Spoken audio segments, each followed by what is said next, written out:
Hello, Maverick traders. Welcome out to your market roundup. It is December 6th. Corey here with you.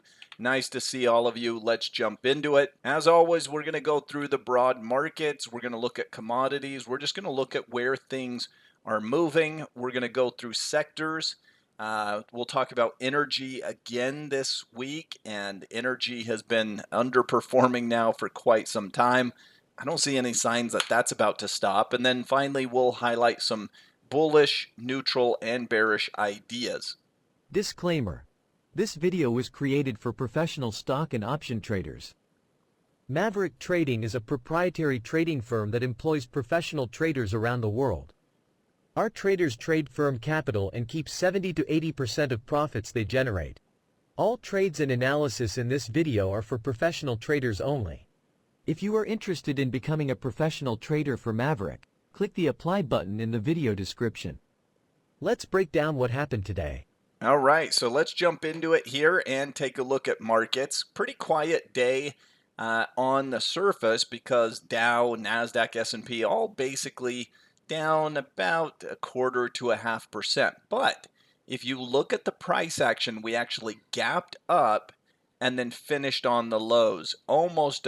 It's called a Maribozu, where there's not really wicks, there's not really shadows. It's just kind of you start here and you finish on the other side. And so almost a bearish Maribozu type of dynamic, a gap up and a finish lower. Not great price action.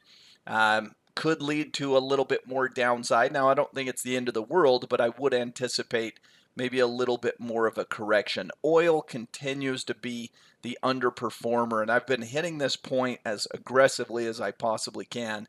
Oil is just not in a good spot here, not the right time and place for energy. On the daily news, Google launches an AI model called Gemini. This is their most advanced AI model yet. Private payrolls missed expectations, came in at 103. They had originally been expected to be at 128. We get non-farm payrolls on Friday, which is the bigger jobs number. Advanced decline, a little bit more than 50% declining. And then the 50-period moving average still bullish at 3/4 of the stocks, about 74% of them upward trending. Now, as we look at the S&P, we're in a high base, so the price action itself doesn't look bad by any means. I mean, this is pretty bullish. The problem is today's price action. The problem is the gap higher and the finish down there near the lows. It's a bearish engulfing formation. See how we engulfed and swallowed up the prior day's bullish body, actually the prior 2 days. I suspect there's a little bit more give back here. If you look at the NASDAQ, it's even a little bit more pronounced in that we've swung lower, we tried to rebound, and it looks like there's going to be another little swing to the downside. So I would anticipate, if you're using the NASDAQ, this gap fill area, 377.50 and QQQ is probably a good idea as to where this is going in the shorter term. On the heat map, you can see real weakness over there in energy. The only hope here, if you're hoping to buy energy, would be that today was kind of an exhaustion flush out. It's possible, but looks from the chart like it's more of just a breakdown and that there should be continued downside. Utilities in the green, industrials and restaurants and some of these things, there's a little bit of green out there, but for the most part, red, and certainly red in tech, large cap tech, Amazon underperforming, Google underperforming, Nvidia big underperformer that way. Now, let's look at some ideas here. On the bullish list, we've got FedEx, Newmont Mining, Zion. We've got on the bearish list Cisco, Celsius, and energy sector. And let's look at a couple of charts here. So FedEx, what do we see? Well, we've already broken out a little bit from this high base, but even on today's price action, kind of sticking up there. And what I'd love to see is just a little give back. Just basically this kind of big cup and shallow handle. So what I would love to see is a little pullback, maybe back to this breakout point around 260. If I'm right about the markets pulling back, that could certainly happen here in FedEx. And so this is more of a watch list play. This is more of a, hey, it's not set up right here, right now. But if I get a little pullback and it sets up nicely, I would be inclined to look to be a buyer.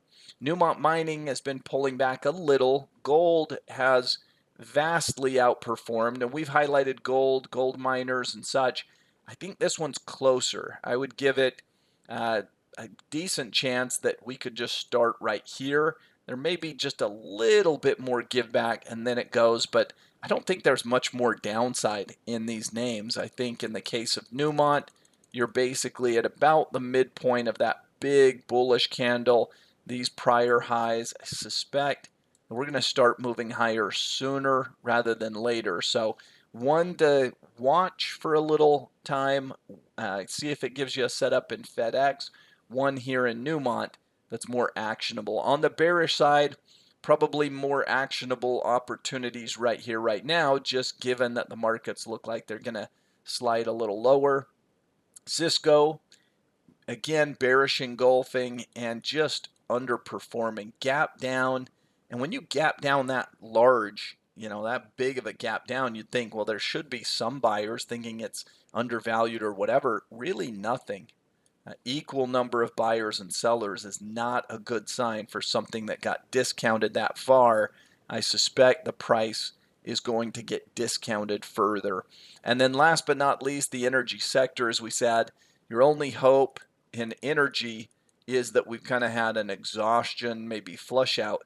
That's not what the charts suggest. We've based for 2 weeks.